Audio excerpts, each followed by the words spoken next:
बिस्मिल्लाहिर्रहमानिर्रहीम। अस्सलाम वालेकुम बच्चों।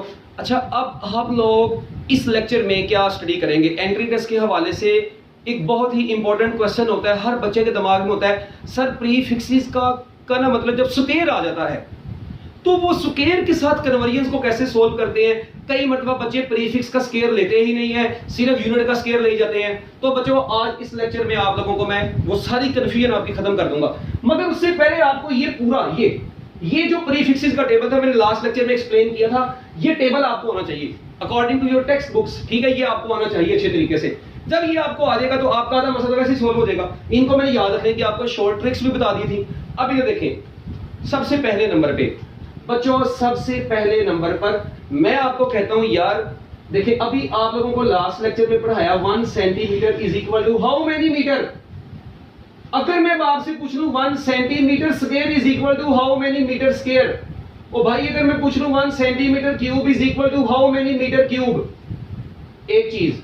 अगर मैं कहता हूं यार 1 kilometre is equal to how many metre, 1 kilometre square is equal to how many metre square. Similarly 1 kilometre cube is equal to how many metre cube. Confusion ही कंफ्यूजन, बच्चों को समझ नहीं आती, वो कहते हो किलो 10 रेज़ और 3 लिखो, सर ने तो बताया था। तो भाईजान इन चीजों को जरा आप लोगों ने अच्छे तरीके से गौर से समझना है, फिर बात आगे बढ़ेगी। देखें तो यार ये सेंटी है ना, सेंटी 10⁻² होता है, तो ये तो मैंने आपको बताया था अगर लेफ्ट साइड पे है तो बच्चों लेफ्ट साइड पर अगर प्रीफिक्स है तो राइट साइड पर जस्ट उसका आंसर लिख देंगे। डन। अच्छा, अब ये सेंटीमीटर स्क्वायर का मतलब है बच्चों, एक बात याद रखें, सेंटीमीटर स्क्वायर का मतलब पता क्या है? ऐसे है, सेंटीमीटर स्क्वायर का मतलब है सेंटीमीटर का होल स्क्वायर। अब सेंटी होते हैं 10⁻², ये मीटर और इसका बाहर स्क्वायर है। जरा गौर करें, ये सेंटी का मीटर, सेंटी लिखा, मीटर लिखा, अब इसका बाहर स्क्वायर है, तो बच्चों ये मिलके कितना बन जाएगा? 10⁻⁴ मीटर स्क्वायर। और भाई क्या बनेगा? 10⁻⁴ मीटर स्क्वायर बनेगा ना। तो चलो अब देखो इधर, फिर अब ये सेंटीमीटर स्क्वायर आ गया। अब अगर मैं, अब इसका मतलब ये हुआ कि हम लोग अब इसको पूरा तो नहीं सॉल्व करेंगे, हम लोग इसको डायरेक्ट कैसे याद रखेंगे? यार सेंटी कितना होता है? 10⁻⁻², तो चुप करके इसको 2 से मल्टीप्लाई करवा दो, क्योंकि मीटर स्क्वायर का मतलब इसके ऊपर भी स्क्वायर है। अब अक्सर बच्चे काम करते हैं, वो कहते हैं सर जी 10⁻² का स्क्वायर है, तो ये तो सर पॉजिटिव नहीं हो जाएगा। तो यार कोई खुदा का खौफ खाओ, कौन सा मैथ पढ़ते रहे हो अपने बचपन में? ये -2, ये 10⁻², ये -2 पहली पावर में है, तो जब ये पावर में, तो ये जिसकी पावर है, ये पावर इससे जस्ट मल्टीप्लाई होगी, ना कि उसका स्क्वायर लेने बैठ जाएगा 2 का। वेरी इंपॉर्टेंट कंफ्यूजन बताई है। तो सेंटी कितना होता है? 10⁻², तो जब उसको 2 से मल्टीप्लाई करवा देंगे 10⁻⁴ metre square. Similarly 1 centimetre cube, centi कितना होता है? 10⁻⁻², और ये 3 से मल्टीप्लाई कराओ 10⁻⁻6 मीटर क्यूब। गया भाई, खत्म, फुड़क गया। अब देखो किलोमीटर, किलो कितना होता है? 10⁻³ मीटर। किलोमीटर स्क्वायर है, किलो कितना होता है? 10⁻3, 3 × 2 10⁻6 मीटर स्क्वायर। किलो कितना होता है? 10⁻3, तो 10⁻3 × 3 9 मीटर क्यूब। खत्म हो गया। कितना टाइम लगता है बताओ? करो इसको, शाबाश, जल्दी नोट करो। Very easy tips and nothing is difficult in this video. Okay, लो जी बच्चों, ये थी आपको बिल्कुल अभी मैंने जो है ना एक कहने बेसिक चीज बताई है। इसी तरह देखें, मैं कहता हूं यार 1 micrometre square is equal to how many metre square. ओ भाई माइक्रो कितना होता है? 10⁻⁻6, तो यहां पर कितना आ जाएगा? -12 मीटर स्क्वायर आ गया। ओके, सिमिलरली मैं आपको कहता हूं यार 1 डेसीमीटर क्यूब, तो भाई ये मीटर क्यूब इधर ही रहा, डेसी 10⁻⁻1 होता है। बताओ डेसी कितना होता है? ये बताया था 10⁻⁻1, तो 10⁻⁻1 को 3 से मल्टीप्लाई करा दो 10⁻³ metre cube. So 1 decimetre cube is equal to 10⁻³ metre cube. Very very important conversions. अब लो बच्चों, अब ये तो थी कि जब आपने प्रीफिक्सेस के स्क्वायर को ओपन कर लिया। अच्छा, अब एक चीज और, अगर मैं आपको ऐसे कहता हूं यार 1 metre square is equal to, इसको कन्वर्ट करना है सेंटीमीटर स्क्वायर में, 1 मीटर क्यूब को कन्वर्ट करना है सेंटीमीटर क्यूब में, 1 डेसीमीटर क्यूब को, 1 मीटर क्यूब को कन्वर्ट करना है डेसीमीटर क्यूब में, 1 नैनो सेकंड स्क्वायर को कन्वर्ट करना है सेकंड स्क्वायर में, सॉरी 1 सेकंड स्क्वायर को कन्वर्ट करना है किस में, नैनो सेकंड के स्क्वायर में। लो जी बच्चों, अब बच्चे दोबारा परेशान हो जाते हैं। ये अब मैं आपको बता रहा हूं square and cube of prefixes. अब इनको कैसे करना है यार, 1 मीटर स्क्वायर है, अच्छा इधर देखो सेंटीमीटर स्क्वायर हो गया। मुझे एक बात बताओ, सिर्फ सेंटीमीटर स्क्वायर का आंसर क्या होता है? आप सबको पता है सेंटी होता है 10 raised to power -2, तो जब बच्चों उसको 2 से मल्टीप्लाई कराएंगे 10 raised to power -4 आएगा इसका आंसर। हम लोग इसका उलट इसके साथ लिख देंगे 10 raised to power +4 centimetre square. बताया था मैंने लास्ट लेक्चर में, देखो जाके जो मैंने सिंगल कन्वर्जन बताई थी ना विदाउट स्क्वायर, उसमें देखें प्रीवियस लेक्चर में, वो लेक्चर नंबर 1 था, ये लेक्चर नंबर 2 है, तो लेक्चर नंबर 1 में आप लोग देखें, आप लोगों की तबीयत सेट हो जाएगी। इसके बाद देखें centimetre cube, centi 10 raised to power -2 इस तरीके से 10 raised to power -6, इसका मतलब इधर कितना लगेगा 10 raised to power +6। अगर प्रीफिक्स राइट साइड पर होगी तो उसका उलट उसके साथ लगाया करना है ना। इसी तरह डेसी 10 raised to power -1 तो डेसीमीटर क्यूब इधर जाता है 10 raised to power -3 metre cube, तो चुप करके इसका उलट इसके साथ लगा दें 10 raised to power 3 decimetre cube. ये है ट्रिक्स। आप लोग देखें मैं कितनी जल्दी कर रहा हूं यार, with in second conversion solve हो रही है। मुझे ख्वाब आ रहा है या मैं देख के कर रहा हूं, क्या कहां पे कर रहा हूं, दिमाग में कर रहा हूं। So just open your mind, ठीक है, से नो टू कैलकुलेटर्स। ये ना पता लगे यार क्या नाम है अपना 10 raised to power -3 का भी स्क्वायर लेना, कैलकुलेटर इस्तेमाल करिए, खुदा का खौफ खाओ, कैलकुलेटर्स को दफा करते हैं। 1 सेकंड का square is equal to how many nanosecond square, nano 10 raised to power -9, और ये जब 2 से मल्टीप्लाई होगा -18 इधर आ जाएगा 10 raised to power +18 nano second square. क्या ख्याल है?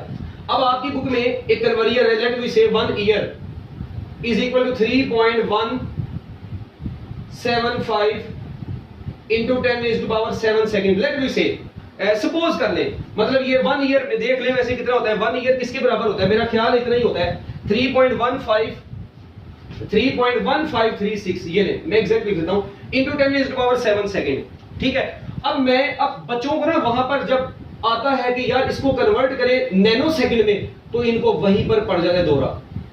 कहते हैं सर ये 3.153 into 10 raised to power 7 था, चंगा भला सेकंड लगा था, इधर लिख दिया नैनो सेकंड। तो भाई क्या है, सेकंड किसके बराबर होता है, 10 raised to power 9 nano second के बराबर होता है। ये देखें, ये पूरी चीज को नहीं मैंने छेड़ा, ये पूरी चीज वहीं पर रही, सिर्फ इस सेकंड की जगह पर 10 raised to power 9 nano second लगाया। तो बच्चों ये मल्टीप्लाई हो गया, बन जाएगा 3.153 into 10 raised to power 7 + 9 कितना होता है 16 nanosecond. This is your answer. कितना टाइम लगा भाई कन्वर्ट करने में? No time, no problem, just convert prefixes into other units or some units into prefixes. So I think there is no problem in this video. तो लो बच्चों, ये आप लोगों की एक ये भी चीज खत्म हो गई, ठीक है। अभी ये खत्म नहीं हुआ, अभी देखें जरा। अब अगर मैं आप लोगों को कुछ ऐसी ट्रिक्स, एक और मतलब छोटी सी बात आपसे पूछ लेता हूं। अब देखें, मैं आपको कहता हूं यार मुझे ये बताएं कि हाँ, अगर बच्चों मैं आप लोगों को क्या कहता हूं 1 metre square is 1 metre cube is equal to how many kilometre cube. ये लो यार, ये कौन सा स्यापा पड़ गया, 1 metre cube is equal to how many kilometre cube. भाई क्या करता है, किलो कितना होता है 10 raised to power 3 ना, तो जब 10 raised to power 3 को 3 से मल्टीप्लाई कराएंगे 10 raised to power 9, तो हम लोग इसका उलट इसके साथ लगा देंगे 10 raised to power -9 kilometre cube. अरे ओ भाई कौन सी दुनिया में, ये देखो 1 centimetre cube is equal to how many nanometre cube. ये लो जाओ, इतनी बड़ी कन्वर्जन लिख दी है, 1 centimetre cube is equal to how many nanometre cube. ये कौन सी याद नई चीज आ गई है हमारे लिए? कोई नई चीज नहीं है, जस्ट इधर मैं लिख रहा हूं सॉल्यूशन, जरा चेक करना इसको भाईजान, कुछ भी नहीं करना। 1 सेंटीमीटर क्यूब जो होगा ना 10 raised to power -6 metre cube होगा। एक चीज तो हमें ये डन होगी, ये मैंने आपको पहले बता दी। अच्छा, अब ये 10 raised to power -6 इधर ही रहा। अब आप लोग देखें, आप 1 मीटर क्यूब को किस में कन्वर्ट करने जा रहे हैं? नैनोमीटर क्यूब में यार। तो मेरी एक बात सुने, यानी इस मीटर क्यूब से अब आगे क्या लेके आना है? नैनोमीटर क्यूब ये लेकर आना है। इसका मतलब इससे पहले कोई ना कोई चीज तो आएगी। अब मुझे बताएं 1 मीटर क्यूब, देखिए nano 10 raised to power -9 -9 into 3 -27। तो बच्चों इधर क्या आएगा 10 raise to power plus 27 nanometre cube. ये भाई 1 मीटर क्यूब, देखो ना यार 1 मीटर क्यूब जो होगा वो कितने नैनोमीटर क्यूब के बराबर होगा। नैनो कितना होता है 10 रेज टू पावर 9 -9 9 तो 9 9 9 27, तो -27 यहाँ पे +27 आएगा। So 10 raise to power +27 nanometre cube. तो भाई इधर तो देखो जरा कितना बनेगा, 27 में से भाई 6 निकाल दो यार, तो 10 raise to power 21 nanometre cube is equal to 1 centimetre cube. ये लो कितना टाइम लगा, तो 1 सेंटीमीटर क्यूब किसके बराबर है 10 raise to power 21 nanometre cube. Any problem? No problem. So just you have to prepare yourself, ठीक है, फॉर दीज कैलकुलेशंस। तो बच्चों इन कैलकुलेशंस के लिए आप लोगों को अपना दिमाग चलाना पड़ेगा। स्क्वायर की फॉर्म में, क्यूब की फॉर्म में, कैसे 1 सेंटीमीटर क्यूब को कैसे मिलीमीटर क्यूब में कन्वर्ट करेंगे। चलो अगर मैं आप लोगों से कहता हूं यार 1 centimetre square is equal to how many millimetre square, ये लो एक छोटी सी बात है यार। पहले आप लोगों ने क्या काम करना है, आप लोगों ने परेशान हो जाना ना, परेशान तो होना ही नहीं है। ये देखो चुप करके 1 सेंटीमीटर स्क्वायर को पहले ओपन करो, 10 to power -4 metre square. Done हो गया, एक चीज तो ये आ गई। अच्छा अब अगली बात, ओ भाई इस मीटर से ये 10 टू पावर -4 को नहीं छेड़ना, इस मीटर स्क्वायर को मिलीमीटर स्क्वायर में कन्वर्ट करना। मिली 10 टू पावर -3 -3 into 2 -6, तो 10 टू पावर +6 मिलीमीटर स्क्वायर। पहले तो ये लिखो, तो भाई अब इन दोनों को मल्टीप्लाई करवा दो, 10 टू पावर यानी -4 + 6 कितना हो जाएगा +2, तो millimetre square is equal to centimetre square. So 1 centimetre square is equal to 100 millimetre square. तो कितना टाइम लगा यार, कोई टाइम नहीं लग रहा। So these are the very basic concepts, very basic concepts। अभी ये चैप्टर नंबर 1 है, अभी तो आगे पूरी फिजिक्स पढ़ी हुई है, ठीक है ना। तो अभी आगे आगे देखो भाई होता है क्या, ये सारी कैलकुलेशंस हैं और बिल्कुल एक बेस से आप लोगों को लेकर चला हूं मैं, ठीक है।